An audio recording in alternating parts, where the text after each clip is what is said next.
så er årets sporarbejde på Sydbanen gået i gang. Og denne gang, der drejer det sig om strækningen fra Orehoved til Rødbyfærge, som lukkes. Og når strækningen åbnes igen, så vil DSB ikke længere genoptage kørslen til Rødbyfærge. Så dermed er det slut med at tage toget til Rødby. Rødbyfærge station åbnede som en del af Fugleflugtslinjen den 14. maj 1963. Her løb alle internationale tog igennem.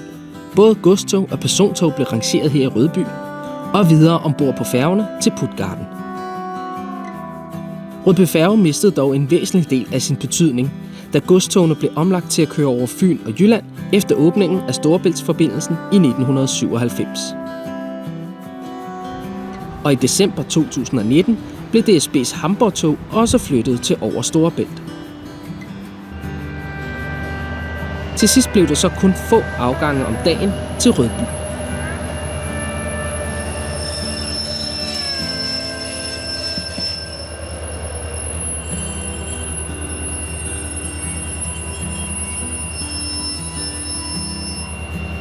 Og den 29. april 2021 ankom det sidste passagertog fra DSB kl. 20.25 og afgik igen kl. 20.35. Og så i dag, som de fleste af jer nok har opdaget, så er det det sidste tog til Rødby Færgestation. Banen lukker lidt i forbindelse med ombygning til en ny højhastighedsbane i forbindelse med Femern Bælt-tunnelen, som gerne skulle åbne i 2029.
Når Femern-forbindelsen åbner en gang, vil Rødbyfærge desværre ikke genopstå.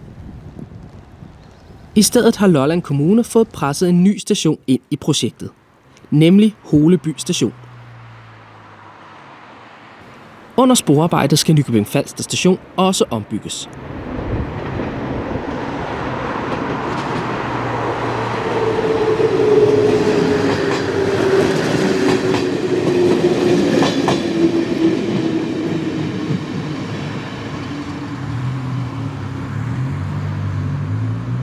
Spor 2 og 3 skal være de 2 hovedspor til den nye dobbeltsporede strækning hele vejen ned til Femern. Ved stationen er der også bygget 2 nye opstillingsspor, som i første omgang skal bruges til Banedanmarks arbejdskøretøjer. Og her ligger også alle de nye skinner, sveller og skærver klar til den nye dobbeltsporede jernbane mellem Orehoved og Nykøbing.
Nørre Alslev station skal også ombygges og er allerede i gang.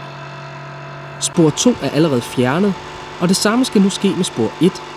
Begge spor får nye perroner, og sporene forberedes til 200 km/t. Stationen vil således ligne Eskilstrup, som også blev ombygget for cirka 3 år siden.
Til december 2021 vil hele strækningen mellem Orehoved og Nykøbing være dobbeltsporet og endda med det nye signalsystem ERTMS, hvis planerne holder. Det betyder også, at vi i de næste mange år kun vil se IC3-tog mellem Næstved og Nykøbing, da disse tog lige nu er de eneste dieseltog hos DSB, som får det nye signalsystem installeret. Og køreledningerne kommer først i brug på denne del af strækningen, når den nye Storstrømsbro er klar i 2024.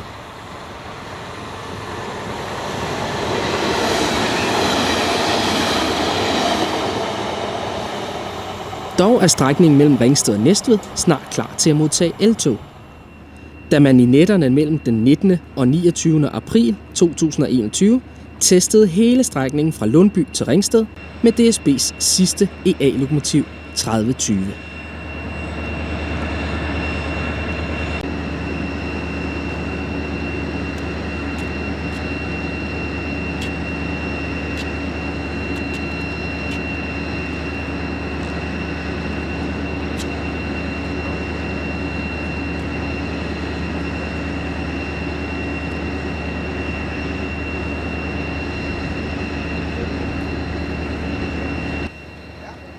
Efter at have klargjort toget til test, blev toget kørt til perron, hvorefter turen gik til Ringsted, for så derefter at køre frem og tilbage mellem Lundby og Ringsted hele natten.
For at kunne køre med eltog til Næstved i planmæssig drift, har DSB valgt, at stoptoget nu kun kører til Næstved i stedet for Nykøbing Falster, og køres med dobbeltdækkervogne, så DSB let kan skifte en ME ud med en EB. Til betjening af de små stationer, f.eks. Lundby, Nørre Alslev og Eskilstrup, vil Lille Syd, som også køres med IC3 lige nu, fortsætte sydpå fra Næstved.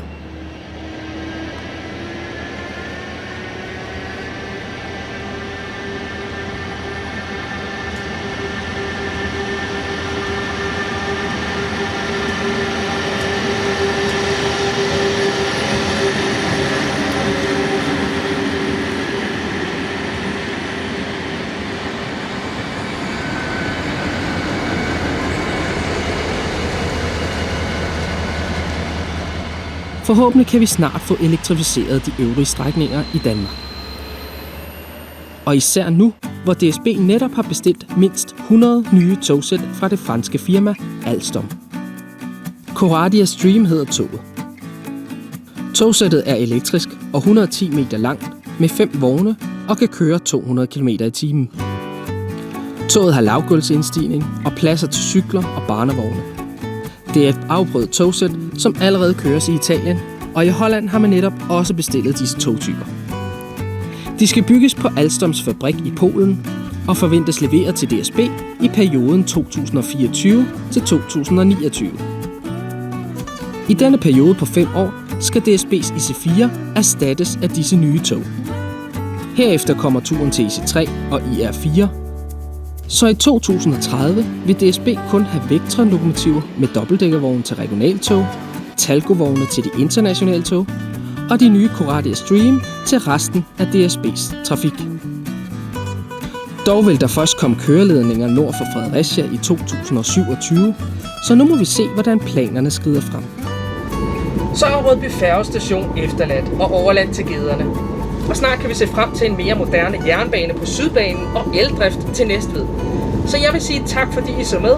Husk at give et like og abonnere på kanalen, og skriv gerne en kommentar, hvis du har noget på hjertet. Mit navn er Kenny Cardiavassar. Hej.